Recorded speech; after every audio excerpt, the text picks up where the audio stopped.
presentarles a Iván Williams. Él va a ser el moderador de esta segunda sesión junto con el profesor Correa Carrasco, y le tengo que agradecer el apoyo y sobre todo que contribuya también con su expertise a profundizar en la materia que nos ocupa hoy.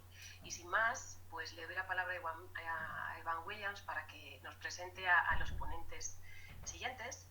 Así que bienvenido, Iván, muchas gracias. Yo ya me borro.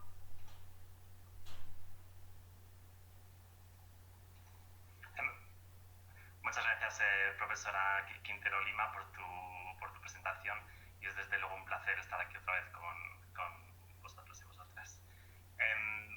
Bueno, buenos días lo primero a todos y todas, y gracias por participar en esta segunda jornada del Seminario Internacional de la Universidad Carlos III, organizado por la Facultad de Derecho.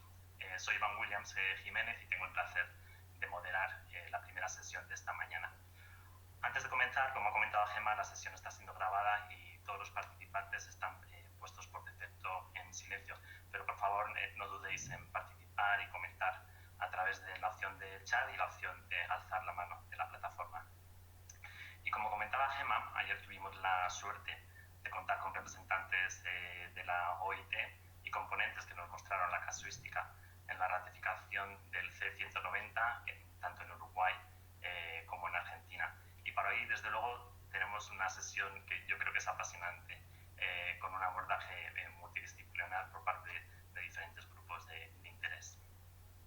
Y como sé que ya vamos 5 minutos tarde, pues, por tanto, sin más dilación, es para mí un placer presentarles a la primera ponente del día, la profesora Ana Cristina Ribeiro Costa.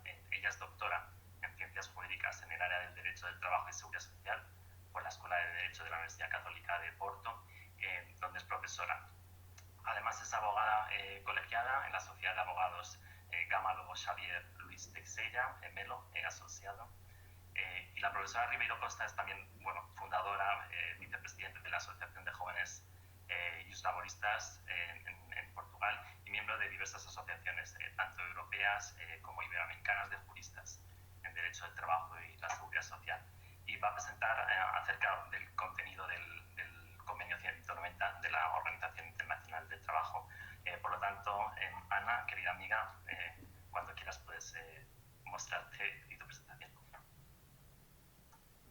Buenos días. Creo que en ese momento me están viendo, ¿verdad?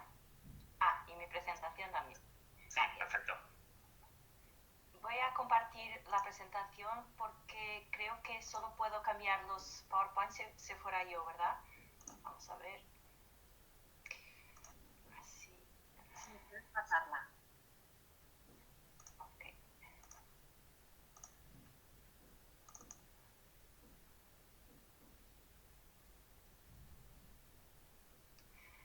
Entonces, buenos días. Agradezco a la estimada profesora María Gemma Quintero Lima la invitación por venir aquí a participar en este panel, aunque no sea presencialmente, pero es un gusto muy grande estar con vosotros por ese medio también.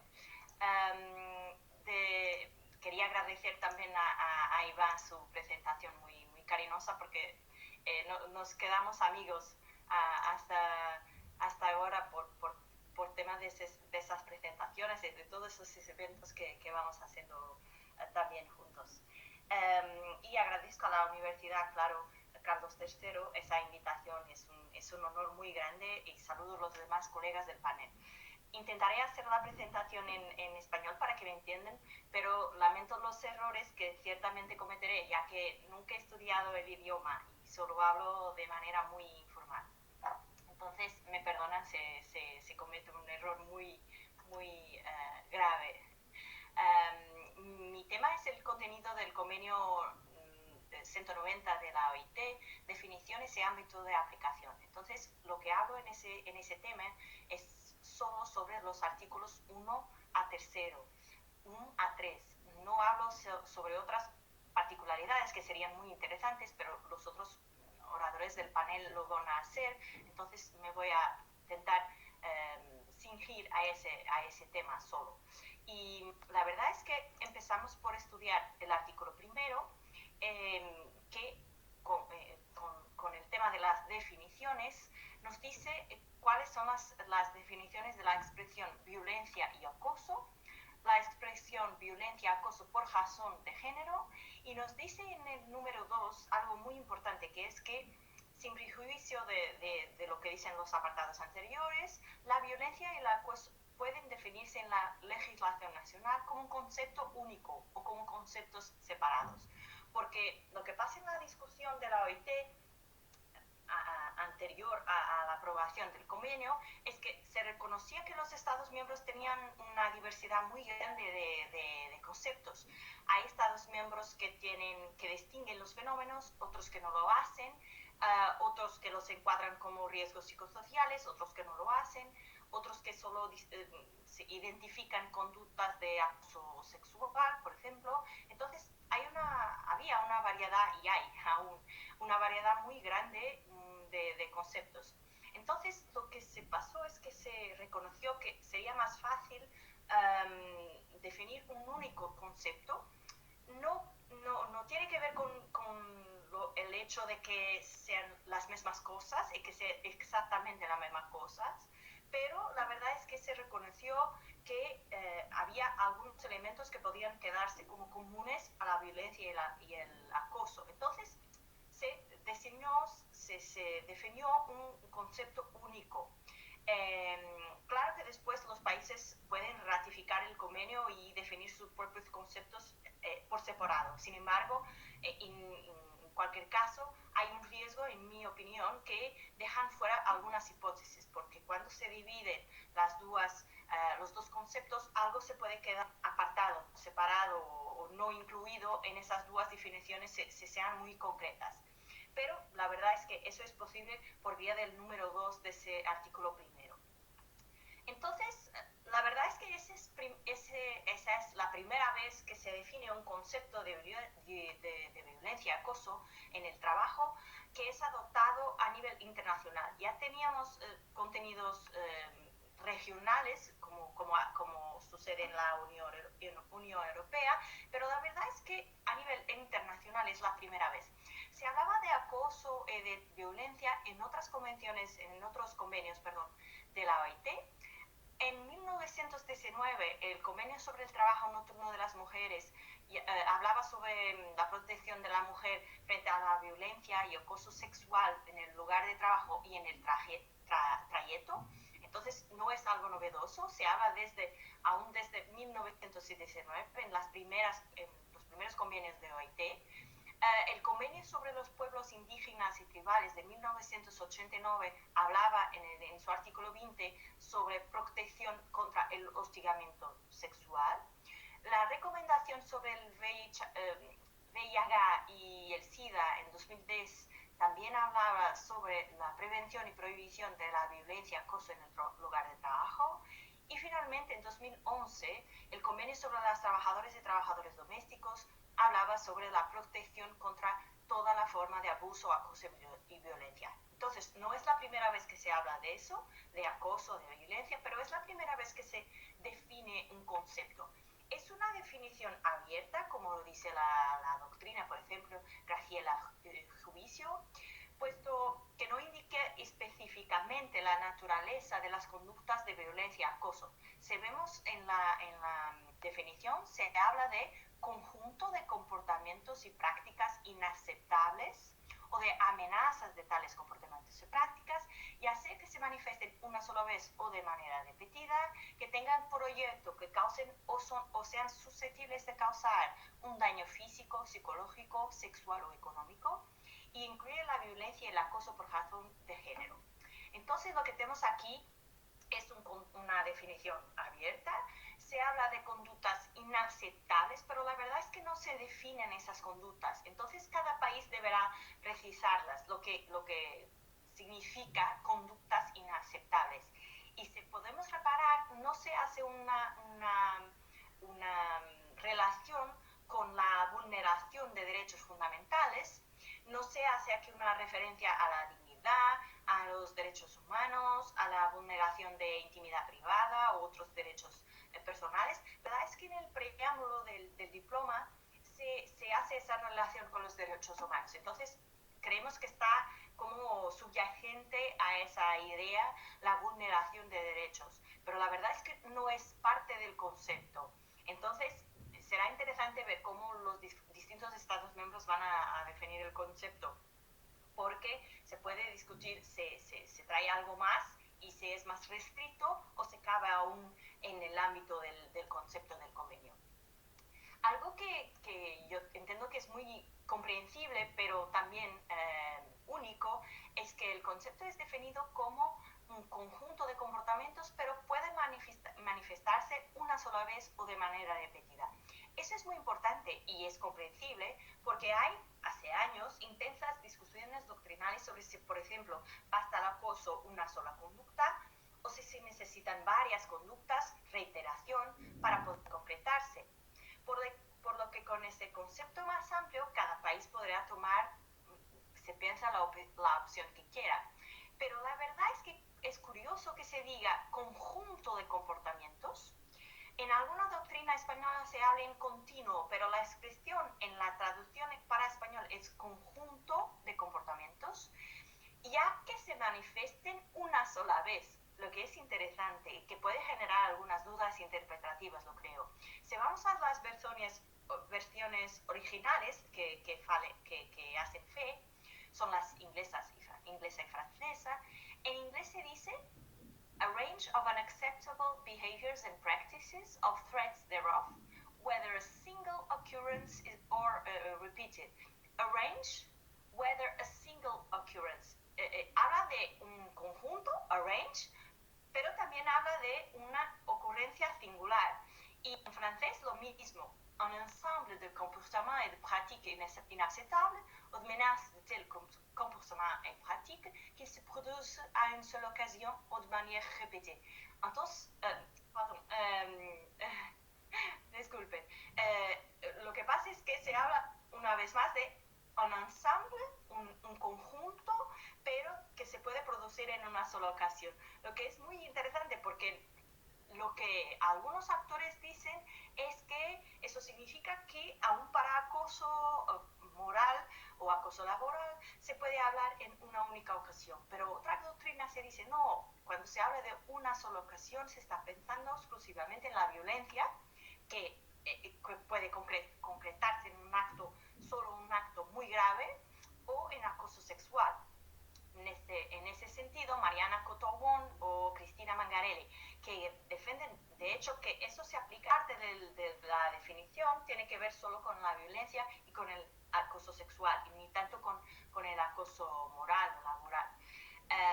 Pero sería preferible una redacción más clara, porque la verdad es que lo que pasa es que los estados probablemente van a escoger aquello que es más consentáneo con su doctrina o con su jurisprudencia.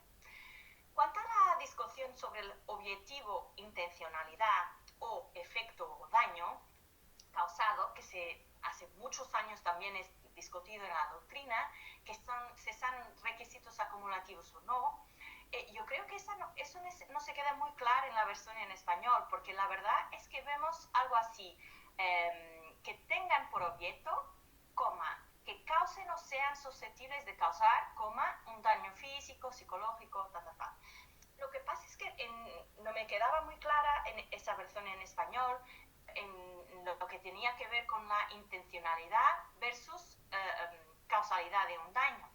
Entonces, y encontré alguna doctrina como María Pons Carmena que parecía que entendía que el elemento de intencionalidad era parte del concepto. Pero si vamos a las versiones originales que hacen fe en inglés y en francés, verificamos que hay comas entre todas las expresiones. Entonces, en inglés dice that aim at, result in, or are likely to result in physical, psychological, sexual or economic harm. O en francés también, qui ont pour but de causer, cause ou sont susceptibles de causer un dommage. Lo que pasa es que en la versión en español no hay coma, entonces podría generar unas dudas si son tres alternativas o no. Por lo cierto es que las versiones francesa e inglesa son claras, que son tres alternativas. Entonces lo que pasa es que hasta que haya intención de causar daño o cause daño o se sea susceptible de causar daño. Son tres alternativas distintas: que tenga por objeto el daño, es decir, que sea intencional, o que lo cause, es decir, aunque sin intención produzca el resultado dañoso, o en tercera alternativa, que sean susceptibles de causarlo, es decir, no se dice que lleguen a causar daño, incluso porque se admite que el concepto se verifique con meras amenazas, entonces no tiene que verificarse el daño. Entonces no es obligatorio que tiene que causar daño y no tiene que tener intencionalidad. En las palabras de Manuel Velázquez Fernández, es una objetivación del concepto. El concepto no incluye el objetivo efecto de atentar contra la dignidad de la víctima u otros fundamentales, como lo hablé anteriormente, y la verdad es que también no habla en motivos discriminatorios. Era una posición de alguna doctrina española en particular, y se hablaba de la distinción de acoso laboral y acoso discriminatorio. En ese momento, el concepto no gira tanto en función de esos motivos, no habla de ellos, es verdad. El concepto gira un poco en función del daño o posible daño, pero no lo confunde y no lo hace coincidir con una vulneración de derechos fundamentales. Por lo tanto, deja ese espacio abierto a discusión. En definitiva, creo que en ese concepto no se quis comprometer los Estados miembros. Hay margen suficiente para que algunos Estados miembros sean más o menos exigentes en su legislación nacional, de acuerdo con sus prácticas y con su doctrina jurisprudencial. La definición me parece muy amplia y algo inclusiva. En lo que tiene que ver con el concepto de violencia y acoso de género, es un concepto como un subgénero, una subespecie, que después tiene una otra subespecie, que es el acoso sexual. No voy a hablar muchísimo de eso porque la profesora Sofía después me va a hablar sobre ese tema, pero quiero enfatizar la relevancia de la autonomización del tema en esa convención y su relación con la violencia doméstica, que en esos momentos, después de COVID, en tiempos de mayor trabajo en la residencia o teletrabajo, no se puede pasar por alto. Es algo que se queda muy, muy importante. Eso es lo que creo que es más importante en lo que tiene que ver con el concepto de violencia y acoso de género. Vamos a pasar al ámbito de aplicación en lo que tiene que ver con el concepto de trabajador. En el artículo 2, y como se hizo en otros convenios de la OIT, se habla de los trabajadores, claro. Pero aquí tenemos más una vez una concepción muy, muy, muy amplia, porque se dice que el convenio protege a los trabajadores y a otras personas en el mundo de trabajo, lo que abre aquí un poco a personas que no sean trabajadoras, pero se encuentren en el mundo de trabajo, con inclusión a los trabajadores asalariados en los términos de la legislación y la práctica nacionales, pero también las personas que trabajan, cualquier que sea su situación contractual, las personas en formación, los pasantes y aprendices, trabajadores despedidos, voluntarios, personas en busca de empleo, postulantes a un empleo, e individuos que ejercen la autoridad, las funciones o las responsabilidades de un empleador. Al respecto de eso, es muy interesante cuando se habla de los trabajadores, cualquiera que sea su situación contractual. En ese momento es algo que para mí es muy importante. Desde su centenario, en 2019, la OIT, en un reporte que ha hecho, que se llama Work for a Brighter Future, Global Commission on the Future of Work, ese reporte nos ha dicho que una de las ideas, intenciones, objetivos principales de OIT sería una garantía laboral universal para todos los trabajadores, independientemente de su situación contractual. Y esa garantía universal, en la voluntad de OIT, incluiría el salario que asegure condiciones de subsistencia adecuadas, límites máximos de tiempo de trabajo, protección de la salud y seguridad en el trabajo. Y entiendo que podemos incluir aquí la violencia y el acoso, por lo menos en esa materia de protección de salud y seguridad en el trabajo. La verdad es que ese convenio lo hace de forma muy clara, esa relación con los riesgos psicosociales y con la protección de la salud de los trabajadores. También Alain Supiot en hace unos años atrás en su obra, se había concluido por la necesidad de aplicación a los trabajadores con dependencia económica, que no tienen subordinación jurídica, pero tienen una relación de dependencia económica del empleador o del beneficiario de los servicios. Alasupio defendía también una protección de un cierto conjunto de derechos sociales. Entonces, yo creo que vamos a evoluir para esa idea de que los trabajadores con otro tipo de vínculos que no un vínculo tradicional de subordinación van a beneficiar de un conjunto de derechos, incluso ese derecho, esa protección especial en materia de violencia y de acoso que ya está retratada en ese convenio. También se habla de personas en formación, pasantes, aprendices, y en ese caso sería casi como para alguna doctrina, como una responsabilidad precontractual. Pero eso no es una novedad, porque ya tenemos en nuestros sistemas jurídicos una protección de la discriminación y de otras materias en lo que tiene que ver con las personas en formación, pasantes y aprendices. Entonces, no creo que sea algo muy novedoso. Lo más raro aquí es lo siguiente, los trabajadores despedidos. ¿Por qué se permite que se proteja a esos trabajadores que son ex trabajadores? Que se protejan los trabajadores más allá de la relación laboral. Encontró alguna discusión, algunos autores que parecen entender que no se puede tratar de una responsabilidad postcontractual del empleador. Podemos entender ese segmento como si es una protección solo retroactiva de los actos de violencia y acoso ocurridos durante la relación laboral, pero no creo que es eso. También me parece que lo que hace más sentido interpretar es que se pasa con los trabajadores que terminan sus relaciones y en el momento en que se desvinculan son víctimas de acoso o de violencia. En el momento de desvinculación, muchas veces como forma de presionarlos a que no se van a discutir en juicio o algunos problemas de la relación laboral. Creo que esa sería la intención del legislador, pero la verdad es que es discutible esa responsabilidad en lo que tiene que ver con actos con personas que son ex trabajadores. Pero creo que esa es esencialmente la voluntad de OIT con esa inclusión de trabajadores despedidos. Una otra cuestión muy interesante para mí, particularmente que hago voluntariado hace unos años,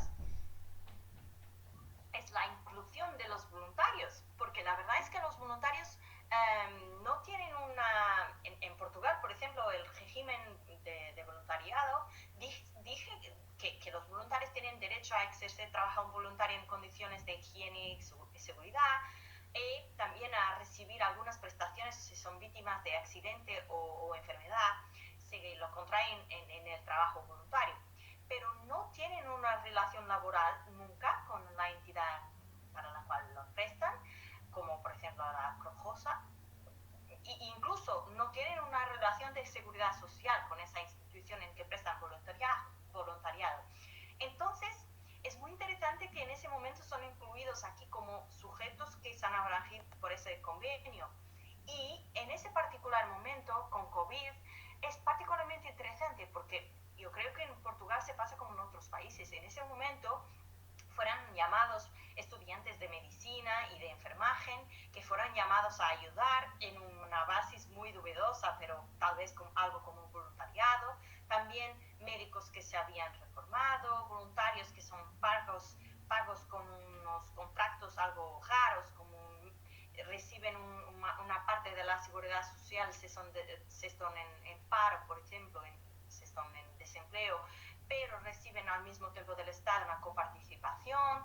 Tenemos voluntarios de las varias instituciones que están ayudando con o sin una organización, distribuyendo comida y bienes esenciales. Entonces, hay aquí, en ese momento en particular, el voluntariado se creció muchísimo en muchas dimensiones. Entonces, es interesante cómo los voluntarios van a estar abreñidos por ese convenio. Para alguna doctrina no se amplía la responsabilidad del empleador. Lo que se dice es que el empleador tiene que controlar lo que se pasa en su entorno de trabajo y se toma conocimiento de la ocurrencia de actos en su dependencia, en sus instalaciones, por ejemplo, tiene que hacer algo. Yo creo que tiene que ver, por ejemplo, con tener que aplicar medidas disciplinarias a un trabajador acosador, por ejemplo, independientemente de el acosado ser un tercero, ser un trabajador o ser un voluntario. Pero la verdad es que esa cuestión de voluntarios va a ser muy discutida. Tenemos también la cuestión de las personas en busca de empleo y postulantes a un empleo, pero eso también no es novedoso en relación con convenios de OIT, porque se hablaba de esos, por ejemplo, en el convenio sobre discriminación de 1958.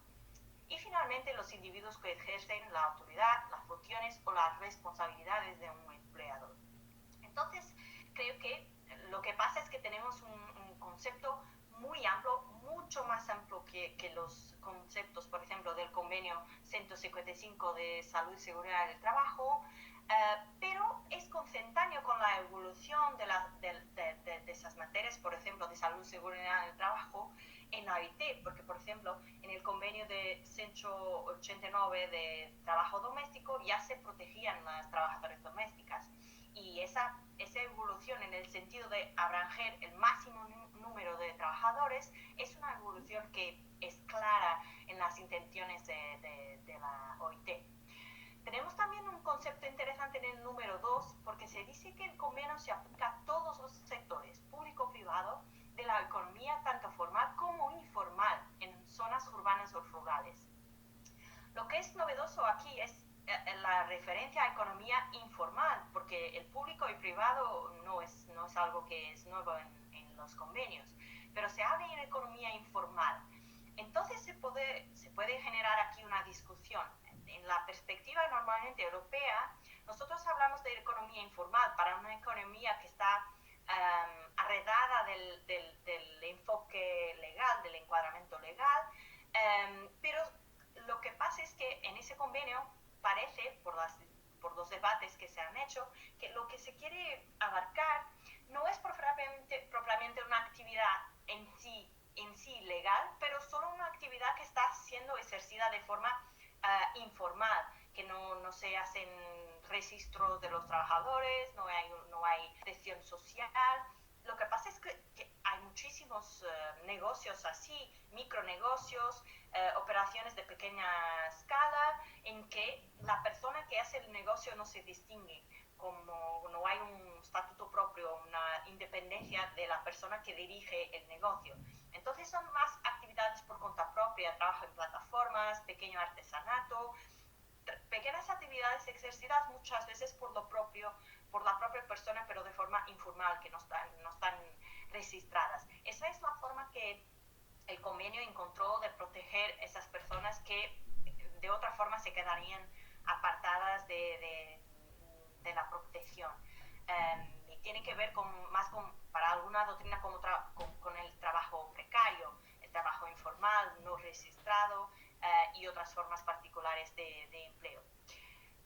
Entonces, más una vez, tenemos una abrangencia muy amplia de personas que se quieren proteger por ese convenio. Avanzando, tengo que referir una particularidad, el concepto de terceros. Algunos autores han señalado que el enfoque adoptado en el convenio también abarca terceros como víctimas y como infractores. Y la verdad es que hay algunos artículos, algunas normas como esas que aquí menciono, artículo 4, número 2 del convenio y después en la recomendación, que hablan de los terceros como víctimas del acoso, en el caso del artículo 4, número 2 del convenio, pero la verdad es que hay que mirar los trabajos históricos de la aprobación del convenio, porque cuando vemos los debates, constatamos que en la versión original del convenio que fue discutida, había una definición en esos preceptos, una definición de terceros, y se decía esa es la expresión en inglés, victims and perpetrators of violence and harassment in the world of work can be employers and workers and their respective representatives and third parties, including clients, customers, service providers, users, patients and the public. Lo que pasaba es que se incluía como víctimas y perpetradores de violencia y acoso en el mundo de trabajo los terceros, como víctimas o como perpetradores, como acosadores. Y lo que pasa es que no se puede, en ese momento creo, no se puede decir que es claro que esos terceros estén abrangidos por el convenio, porque ese artículo en particular no fue ratificado, no fue aprobado. Fue algo que fue rechazado por algunos países como Brasil y otros, porque lo que pasaba es que había algunos países como Brasil, Canadá, Estados Unidos, que entendían que eso es como una materia de salud pública, que no tiene que ver con las relaciones laborales, entonces estaba apartado de la convención. En lo que respecta a los miembros de la Unión Europea, particularmente representados por el Estado francés, entendieron que la Convención ya tenía artículos suficientes y definiciones para cubrir los terceros. Entonces no era necesario incluir ese concepto tan definido. Y la verdad es que al final el concepto cayó. Entonces tenemos que ver esa cuestión de terceros con algún cuidado. La verdad es que yo desearía que el concepto fuera definido, porque la verdad es que el acoso puede ser ejecutado por alguien exterior a la organización, por ejemplo, un proveedor de servicios, un cliente, acoso sexual lo mismo y violencia, pero en ese momento solo tenemos esa consideración en lo que tiene que ver con la evaluación de riesgos, como podemos ver en la recomendación 206. La evaluación de riesgos debe tener en cuenta esos terceros. Entonces, creo que tenemos que tener algún cuidado con ese concepto de terceros y con la abrangencia que damos al convenio. Finalmente, tenemos que tener en consideración que no fue consagrado en la versión final del convenio un entendimiento sobre el concepto de trabajadores vulnerables. Había una propuesta para incluir una lista como los trabajadores jóvenes, trabajadores de edad, trabajadores con deficiencia y otras minorías, si quisiéramos, pero la verdad es que eso también se cayó, también fue algo que no se incluyó, y en la versión final del convenio solo se habla de trabajadores y otras personas pertenecientes a uno o varios grupos vulnerables. Se habla en cuestiones de grupos, en un concepto más objetivo, más amplio, y creo que la verdad es que vamos a tener que evaluar en cada situación la subjetividad de cada trabajador. No vamos a incluirlos pronto en una categoría de trabajadores vulnerables, es lo que creo que pasa. En la recomendación también se habla de particulares actividades a que los trabajadores puedan estar expuestos, pero no se habla de trabajadores en particular o de grupos de trabajadores particulares. El último punto que tengo que hablar, y voy a hacerlo rápidamente porque estoy terminando mi tiempo, es lo que tiene que ver con, yo diría, el concepto de lugar de trabajo o entorno de trabajo, porque se dice en el artículo 3 que el convenio se aplica a la violencia y el acoso en el mundo de trabajo que ocurren durante el trabajo, en relación con el trabajo o como resultado del mismo. Estas tres opciones son muy interesantes. Y después tenemos unas definiciones muy amplias también en ese momento. Se habla en el lugar de trabajo, inclusive en los espacios públicos y privados, cuando son un lugar de trabajo. Aquí caben las oficinas, fábricas, campo, despachos, pero también la calle, o aunque instalaciones de clientes, creo, con el caso de trabajadores comerciales y vendedores ambulantes, pero cabe también la residencia, el hogar, cuando los trabajadores están en régimen de teletrabajo o trabajo al domicilio, a la residencia. Es muy interesante porque en ese caso las autoridades inspectivas no van a poder inspeccionar, lo creo, o van a tener dificultades, pero son lugares donde se va a proteger el trabajador también. También el lugar donde se paga al trabajador, donde toma su descanso, donde come, donde utiliza instalaciones sanitarias o de aseo, vestiarios. También en los desplazamientos, viajes, eventos o actividades sociales o de formación relacionadas con el trabajo. Eso es algo que se discute muchísimo en la actualidad en lo que tiene que ver, por ejemplo, con accidentes de trabajo. Y parece que estamos queriendo ampliar la responsabilidad del empleador a esas otras actividades que no son estrictamente de trabajo, pero que el trabajador solo las hace porque está empleado y porque tiene esa relación.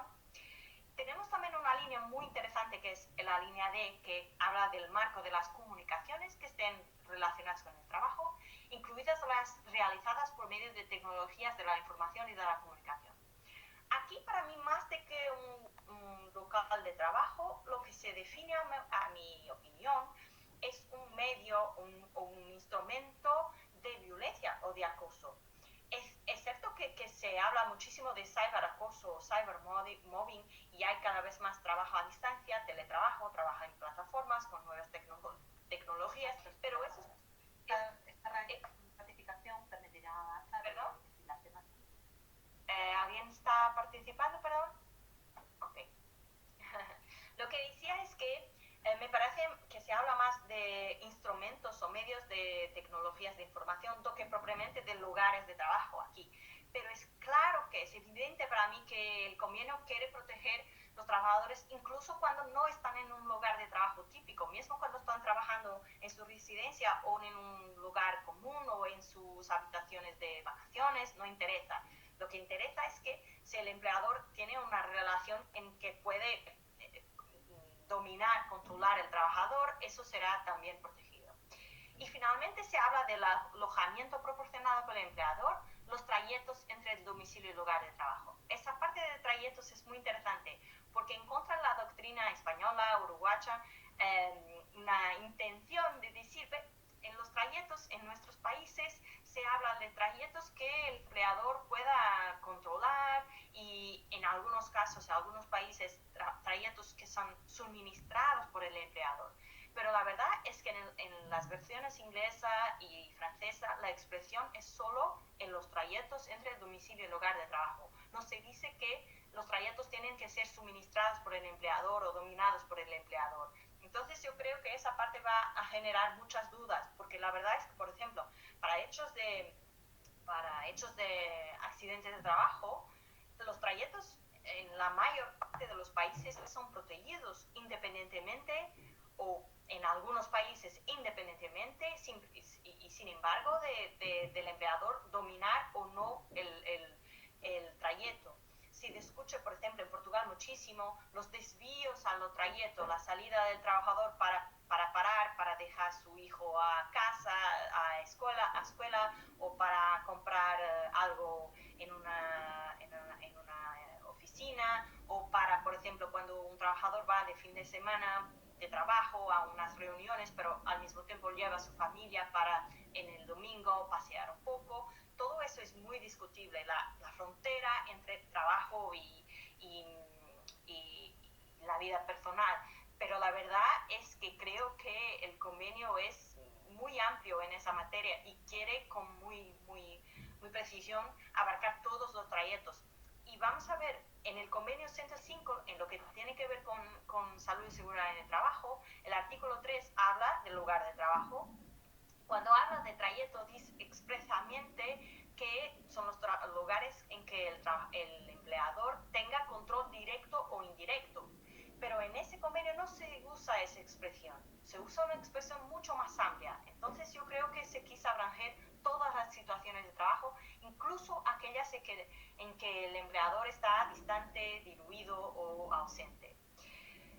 Terminando mi presentación, puedo concluir que se quiere proteger esa materia de acoso y violencia en el mundo laboral en muchas perspectivas, laboral, de salud y seguridad en el trabajo, igualdad y no discriminación, y también incluso en el derecho criminal, que en España, por ejemplo, está muy desarrollado, pero en Portugal no tenemos un crimen asociado específico, tenemos un crimen de stalking, pero no cubre todas las versiones, por ejemplo, de acoso.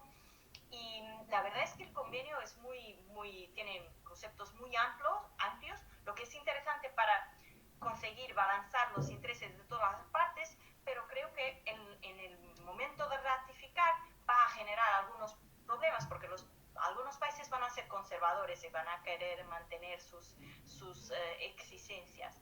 Pero hay aquí unas previsiones muy interesantes que puedan resultar en una protección muy amplia, incluso y principalmente en lo que tiene que ver con el concepto más amplio de trabajador y abrangiendo los trabajadores que no tienen vínculos conservadores de relaciones laborales. Así termino mi presentación. Me perdonen por excedí aquí un poquito el tiempo. Muchas gracias por su atención y me quedo disponible para sus cuestiones. Gracias.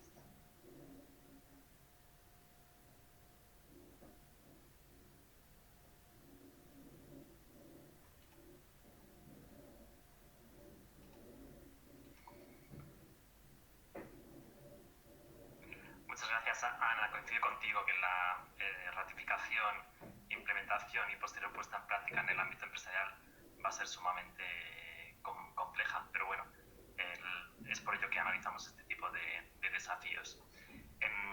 Al final de las dos siguientes sesiones realizaremos un turno de debate, de preguntas, así que Ana, si te parece, te quedas con nosotros y analizamos luego preguntas. Bien, lo hacemos al final, se prefiere, claro. Vale, muchas gracias. Pues os quería presentar ahora al siguiente ponente, es la profesora Sofía Olarte Encabo. Ella es catedrática en la Universidad de Granada, en el Departamento de Derecho del Trabajo y la Seguridad Social. Es miembro en diferentes consejos de dirección y asesora de varias revistas nacionales de Derecho del Trabajo y la Seguridad Social.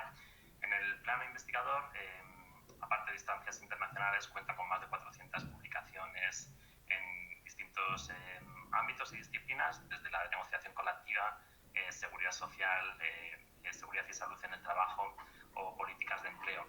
Y dato muy interesante, es la investigadora principal de un proyecto nacional sobre esclavitud desde una perspectiva de género, algo que está muy directamente relacionado con la presentación que nos va a realizar. Así que, profesora Olarte Encabo, muchas gracias por su participación. Puede compartir la cámara.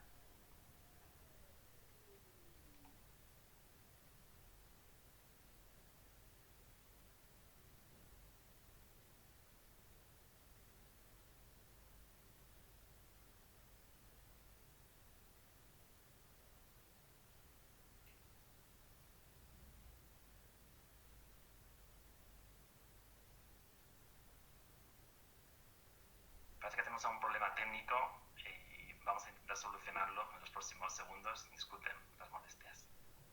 ¿Se me escucha, por lo menos? Ahora se te escucha perfectamente, sí. Y ahora voy a ver la cámara. Perfecto, gracias. Ya se me escucha y se me ve, ¿no? Se te escucha, pero la imagen no se ve. No sé, ahora, pues, ahora sí, Sofía, te vemos perfectamente.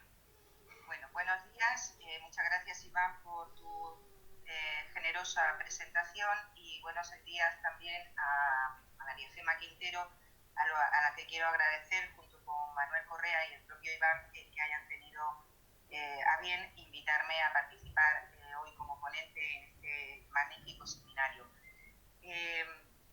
Quería comenzar, bueno, ya lo ha señalado Iván, bueno, quizá voy a darle una orientación algo distinta, quizá por eso también se ha considerado bueno que participase, y es conectar todo el tema del que estamos tratando en el seminario con cuestiones relacionadas con las formas contemporáneas de servidumbre y de esclavitud, así que nos vamos a situar un poco en un contexto distinto.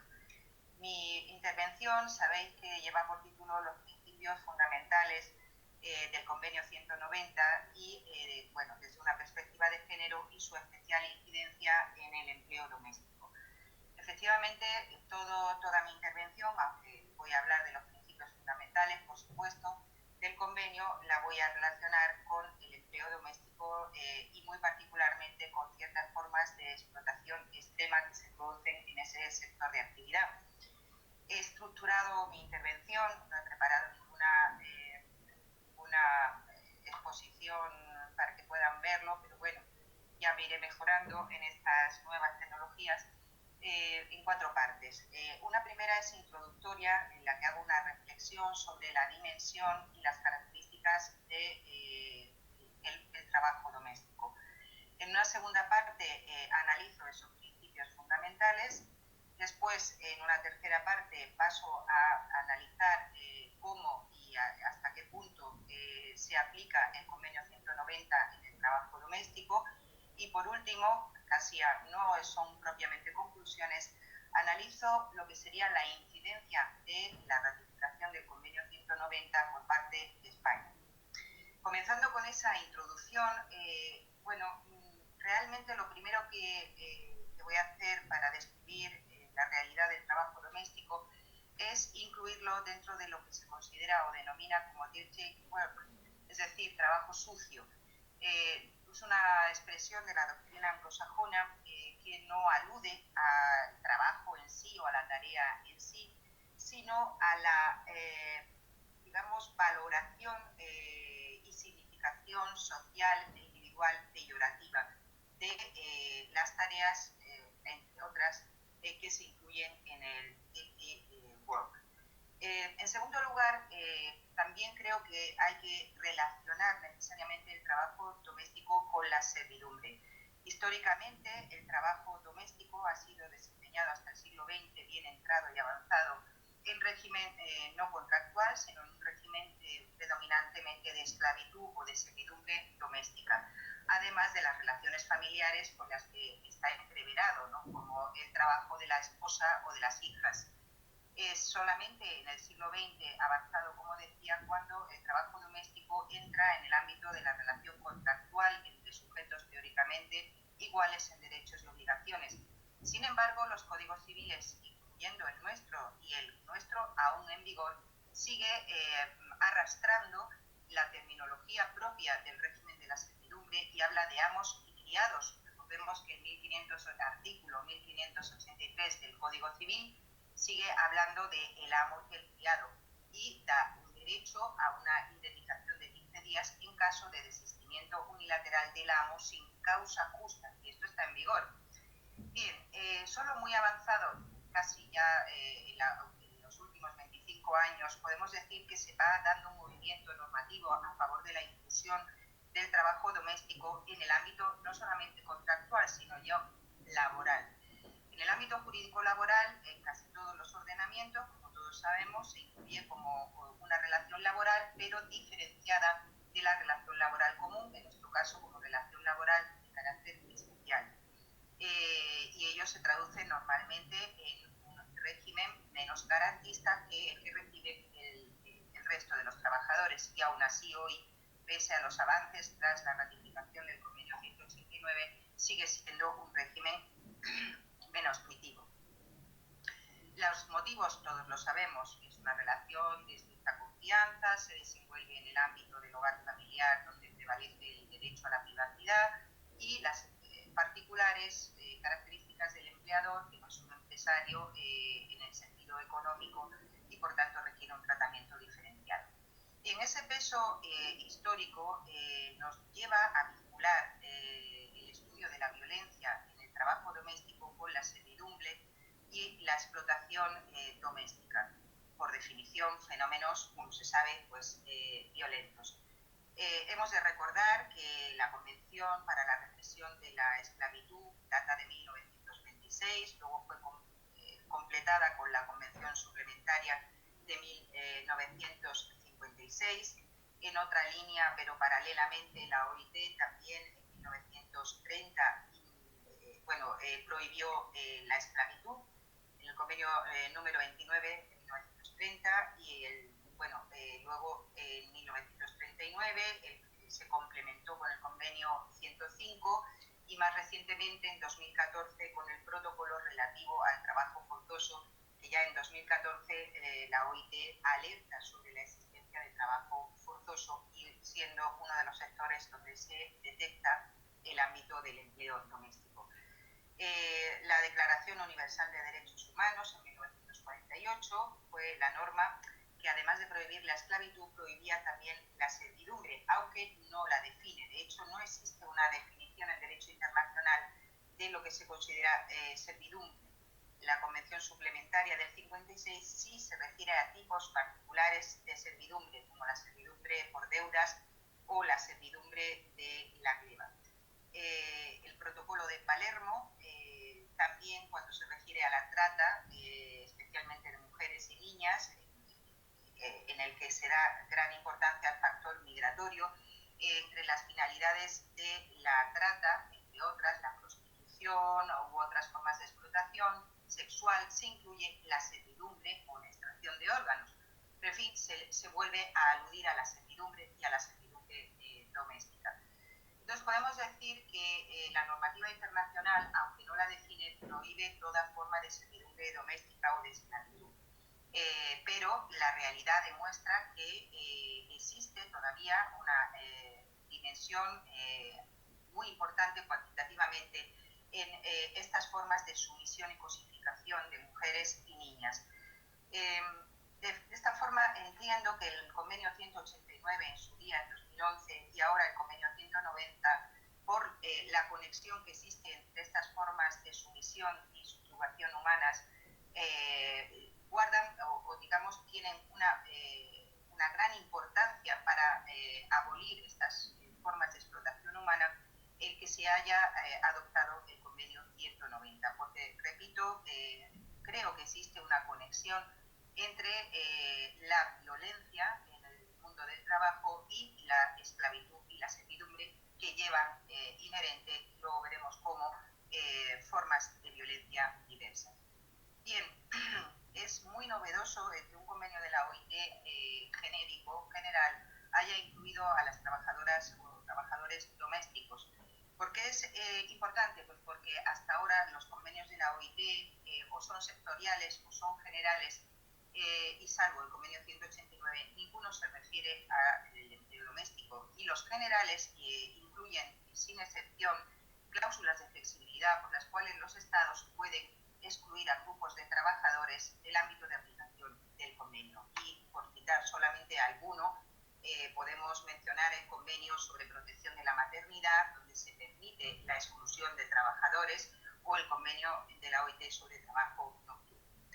Bien, en el ámbito internacional, por ir cerrando un poco este mapeo que estoy haciendo del marco normativo, señalar que tanto la relatora especial de Naciones Unidas sobre violencia contra la mujer y la relatora especial sobre trata de personas, especialmente mujeres y niñas, inciden también en la violencia que sufren y padecen en el mundo los trabajadores domésticos.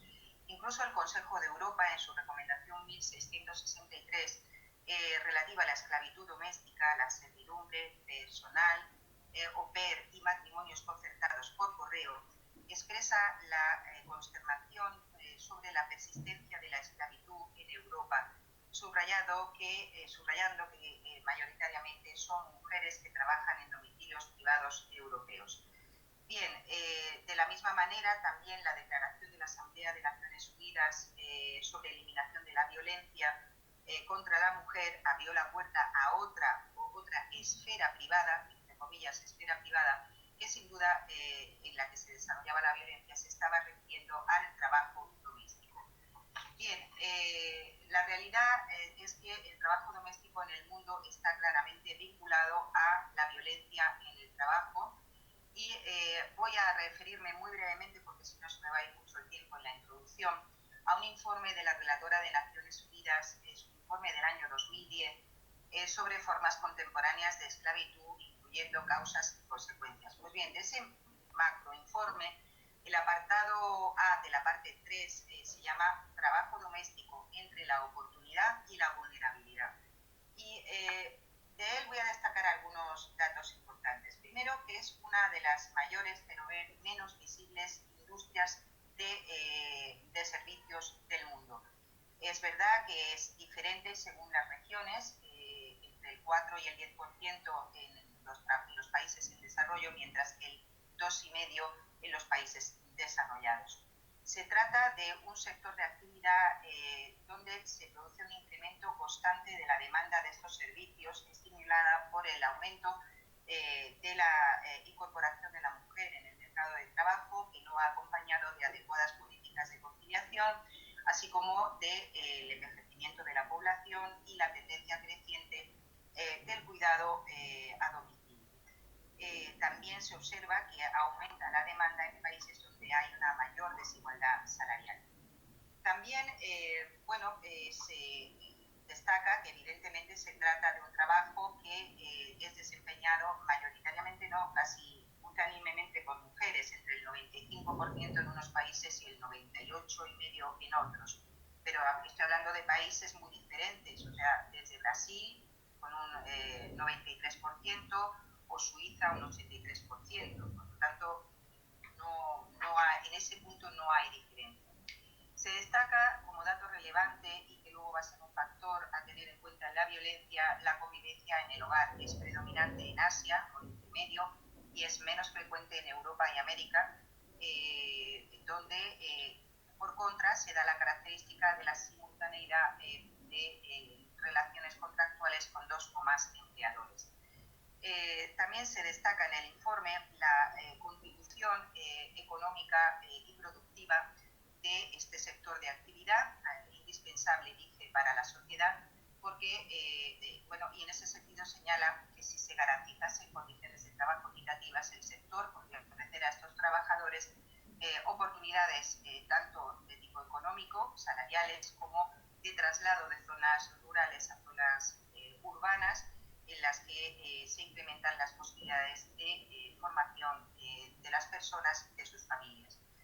Bien, también el informe, y esto es quizá algo que nos interesa, nos dice que en el empleo doméstico es uno de los sectores de especial vulnerabilidad a la violencia y especial o gravemente expuesto a la violencia, el abuso y, por supuesto, a la subyugación hacia la servidumbre o la esclavitud.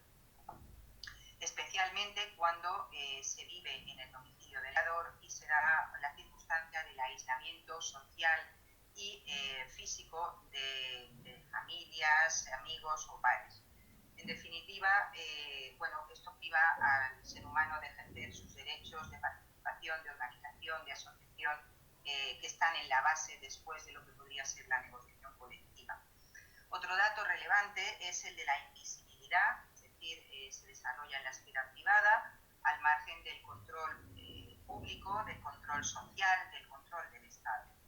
La infravaloración, otro dato que destaca el informe, la percepción errónea de que es un trabajo poco cualificado, que ni siquiera constituye un trabajo, y se infravalora de la misma manera que el trabajo de la mujer en el seno de la familia, trabajo de nuevo no remunerado. Es llamativo que en muchos países el sirviente obviado pasa a ser tratado no como un contratante, sino como un sujeto sometido en el ámbito de la institución familiar. Se considera un miembro más de la familia, por lo cual queda expuesto a la buena o mala voluntad que tenga el empleador. La migración, el tema de las mujeres migrantes, es muy destacable porque el trabajo doméstico está en la base de la feminización que registra la migración. Aquí se llama la atención sobre el papel de las agencias transnacionales de contratación de empleados domésticos, la precariedad de los visados y de la situación de residencia vinculada al empleador únicamente, además de factores como desconocimiento de la lengua, del contexto local, todo lo que genera, digamos, una masa propiciatoria de explotación, abuso y subjugación. Y finalmente también se llama la atención sobre la presencia tan elevada de niñas en este tipo de actividad. Son mano de obra preferente porque son más baratas, son menos exigentes y más fáciles de controlar. En Asia, por ejemplo, el 90% de los trabajadores domésticos son niñas. Esto es realmente preocupante cuando decimos niñas menores de 16 años. Bien, por otro lado, este informe nos advierte de la delgada frontera que existe entre la explotación y y las condiciones de trabajo que llaman no equitativas o de trabajo no decente y lo que es la entrada en lo que ya es una servidumbre doméstica. Delgada frontera que viene propiciada por ciertas prácticas, como pueden ser prácticas salariales, no solamente salarios ínfimos, sino que no se pagan, se deducen de gastos de forma arbitraria, se retienen salarios, y al habitar o cuando se habita en el hogar, pues las condiciones degradantes de habitabilidad, la privación del derecho al descanso, la jornada continua e ininterrumpida, la permanente disponibilidad. Todo eso hace que, junto a prácticas que se incorporan cuando el trabajador doméstico o la trabajadora es migrante, como la retirada de su documentación, el deber de abonar con cargo a su trabajo los gastos de transporte y de gestión, cosa que no debería permitirse porque las agencias de colocación no pueden exigir retribución al trabajador.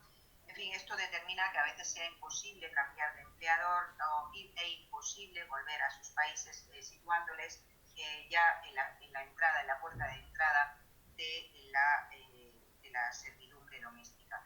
También la implicación de padres, a veces creyendo que sus hijos van a recibir una educación formal además de trabajar, en otras ocasiones sin saberlo, intermediarios que suelen terminar traficando con niños para el trabajo doméstico. De hecho, varios informes del Consejo de Europa expresan la preocupación por la trata internacional de niños para el trabajo doméstico, en muchas ocasiones para casas de sus compatriotas y en otros casos para casas de ciudadanos europeos. Finalmente, también el matrimonio forzado constituye una forma de